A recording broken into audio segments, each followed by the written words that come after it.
me what's wrong and why you never said you felt that way. And guess you're trying to stay strong and fake a smile until I look away. But I've known you too long, it hurts to watch your blue eyes fade to grey as you fade away, as you fade away. Hello friends, assalamu alaikum. Welcome back to my channel Sparklehemaker. எல்லாரும் எப்படி இருக்கீங்க? நல்லா இருக்கீங்களா? இந்த வருஷத்தோட first video தான் இன்றைக்கி நம்ம சேனலில் பார்க்க போகிறோம். அதாவது வீக்கெண்ட் விலாகு லாங் வீடியோ தான். நிறைய ஷார்ட்ஸ் வீடியோ நம்ம அப்லோட் பண்ணியாச்சு. இப்போ தான் ஃபஸ்ட்டு லாங் வீடியோ நம்ம அப்லோட் பண்ணுறோம். இன்றைக்கி லஞ்ச் ரொட்டீன்லேருந்து ஈவினிங் நைட் ரொட்டீன் வரைக்கும் நம்ம இந்த விலாகில் பார்க்கலாம். வீடியோ கொஞ்சம் கூட ஸ்கிப் பண்ணாமல் பாருங்கள். நிறைய விஷயங்களை உங்களோட நான் ஷேர் பண்ண வேண்டியது இருக்குது. இன்றைக்கி லஞ்சுக்கு வந்து நான் வந்து காடை பிரியாணி தான் செய்ய போகிறேன். அண்ட் ஃபஸ்ட் ஆஃப் ஆல் உங்கள் எல்லாருக்கும் விஷயம் ஹாப்பி பொங்கல். அண்ட் இந்த வருஷம் புது வருஷம் நீங்கள் எல்லாமே சந்தோஷமாக ஆரோக்கியமாக இருக்கிறதுக்கும் உங்களுடைய அச்சீவ்மெண்ட்டை சக்ஸஸ்ஃபுல்லாக நீங்கள் அச்சீவ் பண்ணுறதுக்கும் எனக்கு மனசார நான் துவா செஞ்சுக்கிறேன். எனக்காகவும் நீங்களும் துவா செஞ்சுக்கோங்க. இப்போ விலாகை கண்டினியூ பண்ணலாம். இன்றைக்கி லஞ்சுக்கு வந்து நான் காடை பிரியாணி தான் செய்ய போகிறேன். அதுக்கு 4 காடையை வாங்கிட்டு நான் நல்லா வாஷ் பண்ணி எடுத்துகிட்டு மேரினேஷன் பண்ணி வச்சுருக்கேன். மேரினேஷனுக்கு 2 டேபிள் ஸ்பூன் தயிர், 1 spoon salt, 1 spoon chilli powder, 1 spoon மிளகு சீரகத்தூள், 1/4 ஸ்பூன் மஞ்சத்தூள் சேர்த்து நல்லா ரெஸ்ட்டில் வச்சுட்டேன் பிணைஞ்சிட்டு. இப்போ தாளிப்புக்கு 4 டேபிள் ஸ்பூன் கோகோனட் ஆயில் தான் நான் எடுத்திருக்கேன். உங்களுக்கு விருப்பமானதை நீங்கள் எடுத்துக்கலாம். பட்டை லவங்கம் போட்டு தாளிச்சிட்டு 3 பெரிய வெங்காயத்தை போட்டு தாளிச்சிருக்கேன். வெங்காயம் வதங்கிறதுக்காக 1 டேபிள் ஸ்பூன் வந்து சால்ட் சேர்த்துட்டு 2 டேபிள் ஸ்பூன் இஞ்சி பூண்டு பேஸ்ட்டு வெங்காயம் வதங்கினதுக்கப்புறம் நான் சேர்த்துக்கிறேன்.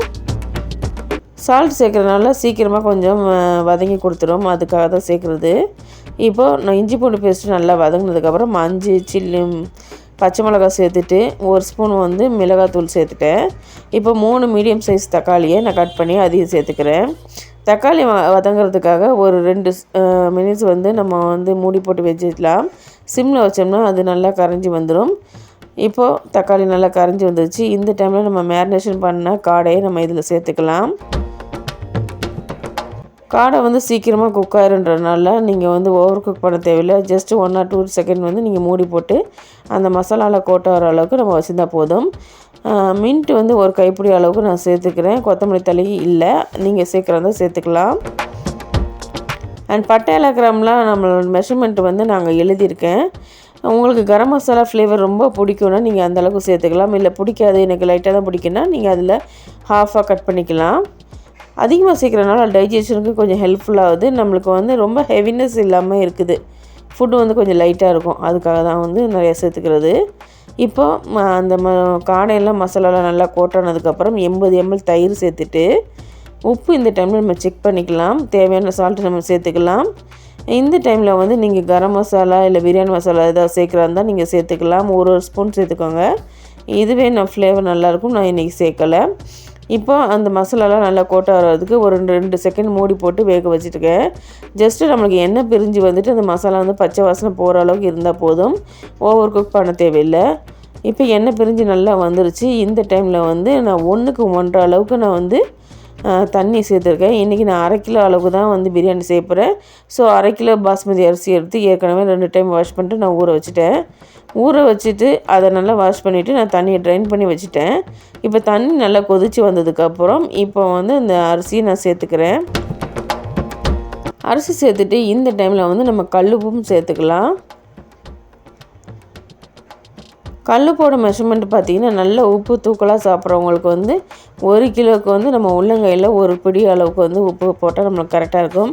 இன்றைக்கி நான் 1/2 கிலோ அளவுக்கு இதை நான் செய்ய போகிறேன்றனால நான் அதில் பாதியாக எடுத்துக்கிட்டேன். இப்போ ஒரு ரைஸ் வந்து ஒரு 80% வெந்ததுக்கப்புறம் இந்த டைமில் 1/2 லெமன் ஜூஸை வந்து நான் கட் பண்ணி அதை அதோட ஜூஸில் வந்து நான் சேர்த்துட்டேன். இப்போ வந்து நான் ஓப்பன் பாட் மெஷர்மெண்ட்டில் தான் செஞ்சிட்ருக்கேன், ப்ரெஷர் குக் பண்ணலை. இதில் ரைஸ் வந்ததுக்கப்புறம் தண்ணி வந்து அப்சர்வ் ஆயிரும். மூடி போட்டு விட்டுடலாம். இப்போ நம்ம உப்பு சேர்த்தாச்சு, லெமன் ஜூஸ் சேர்த்தாச்சு. மூடி போட்டு வேக வச்சதுக்கப்புறம் நம்மளுக்கு ரைஸ் வந்து தண்ணி இழுத்துட்டு ரைஸ் வந்து ஒரு 90% வந்து வெந்திருக்கும். இந்த டைமில் நீங்கள் கீ வந்து 1 ஸ்பூன் சேர்த்துக்கலாம். இப்போ நம்ம ஏற்றட்டான மூடி போட்டு நம்ம தம்மில் வச்சிடலாம். அடுப்பை வந்து லோ ஃப்ளேமில் வச்சுட்டு ஒரு தவா வச்சுட்டு அதுக்கு மேலே பாத்திரத்தை வச்சிடலாம். இன்றைக்கி நான் வெயிட் போடாமல் தான் வச்சுருக்கேன். ஒரு 10 நிமிஷம் ரெஸ்ட்டில் வச்சோன்னா நம்மளுக்கு தம் ரெடியாக இருக்கும். இப்போ அடுப்பை ஆஃப் பண்ணிவிட்டு நம்ம பாட்டை ஓப்பன் பண்ணி பார்த்துட்டா ரைஸ் வந்து கரெக்டான பதத்தில் இருக்கும். இப்போ சுட நம்ம தம்மை வந்து கிளறி விட்டுட்டு சூடாக நம்ம சர்வ் பண்ணிக்கலாம். அண்ட் காடையை பொறுத்த வரைக்கும் கொஞ்சம் வாய்வுத்தன்மை அதிகம். அதனால் இஞ்சி பூண்டு பேஸ்ட்டும் மிளகு சீரகத்தூளும் கொஞ்சம் சேர்த்துக்கிட்டா கொஞ்சம் லைட்டாக நம்ம நார்மல் சிக்கன் பிரியாணிக்கு கொஞ்சம் ஒரு 1/2 ஸ்பூன் எக்ஸ்ட்ரா நம்ம சேர்த்துக்கிட்டோன்னா அது காரமும் நல்லா தூக்கி கொடுக்கும், ஃப்ளேவரும் நல்லாயிருக்கும் அண்ட் வாயுவும் கொஞ்சம் கண்ட்ரோல் பண்ணும். காடையை பொறுத்த வரைக்கும் கொஞ்சம் காடன் இல்லை கோழியும் வந்து கொஞ்சம் கவுச்சி வாடை அடிக்கும். அதுக்கு அரிசி கழுவுனா 2வது தனியாக நம்ம ஒரு டைம் வாஷ் பண்ணிவிட்டு அந்த கவுச்சி ஸ்மெல் நம்ம கிளியர் பண்ண முடியும். இப்போ லஞ்ச் முடிச்சுட்டு ஒரு ஈவினிங் ரிலாக்ஸேஷனுக்காக நாங்கள் கொஞ்சம் வெளியே கிளம்பியிருக்கோம். அண்ட் போகிற வழியில் பார்த்தீங்கன்னா வெஸ்ட் மாம்பலத்தில் இந்த ஒரு ஜூஸ் ஷாப்பை பார்த்தோம். இங்கே நுங்க பார்த்தோன்னா நாங்கள் ஜூஸ் குடிக்கணும்னு இறங்கிட்டோம். அண்ட் இந்த கடையோட ஸ்பெஷாலிட்டி பார்த்தீங்கன்னா எல்லா விதமான ஹைலி ஃப்ரூட்டும் இங்கே அவைலபிளாக இருக்குது. அண்ட் மெயின் திங் பார்த்தீங்கன்னா எந்தெந்த ஃப்ரூட்டு என்னென்ன வந்து பெனிஃபிட் இருக்குதுன்னு ஒரு நோட்டீஸ் போர்டே போட்டிருக்காங்க.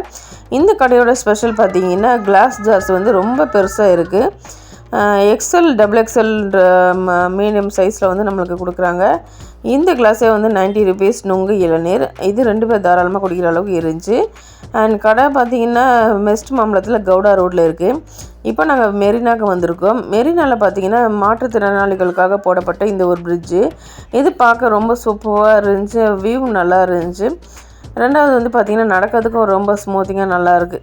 இதில் மாற்றுத்திறனாளிகள் வந்து யூஸ் பண்ணுறாங்களோ இல்லையோ நம்ம மக்கள் வந்து இது செல்ஃபி ஸ்பாட்டாக வந்து ரொம்ப யூஸ் பண்ண ஆரம்பிச்சிட்டாங்க. எல்லாருமே வந்து அங்கங்கே க்ரௌடாக செல்ஃபி எடுக்கும்போது பார்க்க வந்து அது ஒரு டிஃப்ரெண்ட்டாக நல்லா இருந்துச்சு அது லுக்கு வந்து. இது வந்து நான் வந்து க்ரௌடு கொஞ்சம் போகிற அளவுக்கு பார்த்து வெயிட் பண்ணி இருந்துட்டு நான் வீடியோ எடுத்தேன். ரிலாக்ஸேஷனுக்காக நாங்கள் மெரினாவில் வந்து அலையை நோக்கி நம்ம வந்திருக்கோம். ஆனால் அலையை பார்த்திங்கன்னா செம்ம பிளாக்காக கலீஜாக இருந்துச்சு, செம்ம ஸ்மெல்லு வேறு. கொஞ்ச நேரம் கூட அதில் உட்கார முடியல. ஜஸ்ட் ஒரு 1/2 hour நாங்கள் உட்காந்துட்டு இருந்தோம், அவ்வளோதான். இந்த கிளிப்பு பார்த்திங்கன்னா நாங்கள் மாண்டேஸ் புயலுக்கு முன்னாடி வந்திருந்தப்போ எடுத்தது, அதை இதோடு எடுத்துக்கிட்டேன். ஆக்சுவலாக இந்த விலாக் பார்த்திங்கன்னா நாங்கள் நியூ இயர் அன்றைக்கி எடுத்த ஒரு விலாக் தான் இது. என்னால் ஏன் வீடியோ போட முடியலன்னா எதனால நான் ரெகுலராக இல்லைன்னு பார்த்தீங்கன்னா எனக்கு கொஞ்சம் ஹெல்த் இஷ்யூ அதிகமாக இருந்தனால என்னால் ரெகுலராக வீடியோ போட முடியல. அண்ட் இப்போது லாஸ்ட் இயராக பார்த்தீங்கன்னா வீடு ரெனிவேஷன், அப்புறம் தம்பி கல்யாணம், அப்புறம் கொஞ்சம் ஆக்சிடெண்ட்டு, அதனால் ஹெல்த் இஷ்யூ, கொஞ்சம் ஸ்ட்ரெஸ் அவுட்லேயே நான் இந்த போன இயர் ஃபுல்லாக நான் ஸ்பெண்ட் பண்ணிட்டேன். எனக்கு வந்து ரொட்டீன் லைஃபே மாறி போச்சனால எனக்கு மைண்டு ரொம்ப அப்செட் ஆயிடுச்சு. ஸோ என்னால் வீடியோ அது ரெகுலராக என்னால் போட முடியல. இனிமேவது போடலாம். நான் நிறைய வீடியோ எடுத்து வச்சுட்டு அதை எடிட் பண்ண முடியாமலும் பாதி எடிட் பண்ண வீடியோவும் ஃபோன் ஏதாவது ப்ராப்ளம் ஆகிட்டு அதை எடிட் பண்ணிவிட்டு அது அப்லோட் பண்ண முடியாமல் போயிடுச்சு. அதனாலேயே எனக்கு ரொம்ப மைண்ட் அப்செட் ஆகிடுச்சு. ஆனால் நிறைய ரெசிபீஸும் போராட்டங்கள் நிறைய விலாக்ஸும் உங்களுக்காக நான் ரெடி பண்ணி வச்சுருந்தேன். அதில் சில விஷயங்களை வந்து நம்ம ஸ்போனில் ஃபேஸ் இல்லாமலே நான் வந்து அது நானே டெலிட் பண்ண வேண்டியதாக போச்சு. ஆனால் கண்டென்ட் நம்மகிட்ட நிறையா இருக்குது. கண்டென்ட் இல்லாமல் ஷார்ட்ஸ் மட்டும் போடுறாங்கன்னு சொல்லிட்டு நினைக்க வேணாம். ஷார்ட்ஸ்லேயுமே நல்ல ரெக்கமெண்டேஷன் இருக்கிறனால ஷார்ட்ஸுமே நம்மளுக்கு இம்ப்ரூவ் பண்ணும். அதனால தான் ஷார்ட்ஸை வந்து அதிகமாக நான் போட்டிருக்கேன். எனக்கு டக்குன்னு எடிட் பண்ணி போடுறதுக்கு வந்து ஷார்ட்ஸ் தான் அது கொஞ்சம் இருக்குது. இது எடிட்டிங் வந்து எனக்கு கொஞ்சம் ஸ்லோவாக இருக்குது. அண்ட் ஒரு விஷயம் நான் சொல்லணும்னு பார்த்தீங்கன்னா, யூடியூப் சேனல் ஆரம்பிக்கிறீங்கன்னா நல்லா வந்து டெக்னிக்கல் ஸ்கில்லு தெரியாமல் கொஞ்சம் ஸ்டார்ட் பண்ணாதீங்க. ஏன்னா அந்த தப்பு தான் நான் வந்து பண்ணிட்டேன். வீடியோ வந்து பிஃபோரே நீங்கள் ஒரு 10 வீடியோ கையில் வச்சுட்டு நீங்கள் சேனலை ஸ்டார்ட் பண்ணுங்கள். அப்போ நான் உங்களுக்கு ஷெட்யூல் பண்ணி போடுறதுக்கு கரெக்டாக இருக்கும். இது என்னுடைய வந்து எக்ஸ்பெரிமெண்ட்டு. அண்ட் பீச்சிலேருந்து நாங்கள் கிளம்பிட்டோம். இப்போ வந்து நாங்கள் வந்து நேப்பியர் பாலத்துக்கு வந்திருக்கோம். நேப்பியர் பாலம் பார்த்திங்கன்னா இப்போ ரொம்ப கலர்ஃபுல்லாக லைட் செட்டிங்கோடு நல்லா இருந்துச்சு. இப்போ செல்ஃபி ஸ்பாட்டாக வந்து இந்த நேப்பியர் பாலம் வந்து மாறிடுச்சு. எல்லோரும் அங்கங்கே வந்துட்டு செல்ஃபிஸ் எடுத்துகிட்டு கூட்டமாக நிற்கிறது வந்து பார்க்க நல்லா பியூட்டிஃபுல்லாக இருந்துச்சு.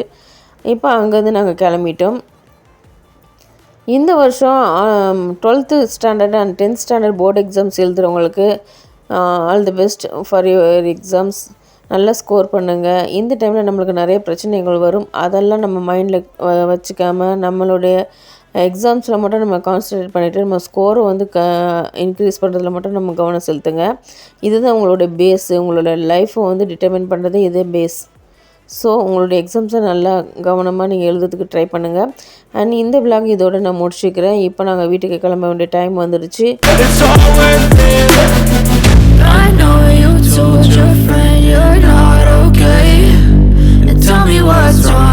அண்ட் இந்த விலாகை இதோடு நான் முடிச்சுக்கிறேன். இந்த விலாக் உங்களுக்கு பிடிச்சிருந்தா லைக் பண்ணுங்கள், ஷேர் பண்ணுங்கள், மறக்காம சேனலை சப்ஸ்கிரைப் பண்ணிக்கோங்க. நிறைய பேர் நம்ம சேனலை சப்ஸ்கிரைப் பண்ணாமல் பார்த்துட்ருக்கீங்க. ப்ளீஸ் கொஞ்சம் சப்ஸ்கிரைப் பண்ணிக்கோங்க. அண்ட் நம்ம சேனலுக்கு கம்யூனிட்டி போஸ்ட்டும் கிடச்சிச்சு. இனிமேல் எந்த ஒரு நோட்டிஃபிகேஷன், வீடியோஸ் லிங்க்கு, போஸ்ட்டு எதாக இருந்தாலும் நான் உங்களுக்கு கம்யூனிட்டி போஸ்ட்டில் போடுவேன். அதையும் கொஞ்சம் பாருங்கள், லைக் பண்ணுங்கள். இவ்வளோ நேரம் பொறுமையாக இந்த வீடியோ பார்த்ததுக்கு ரொம்ப தேங்க்ஸ். மீண்டும் ஒரு நல்ல வீடியோன்னு சேர்ந்து பயணிப்ப மாட்டேது. Bye bye Sparkle homemaker.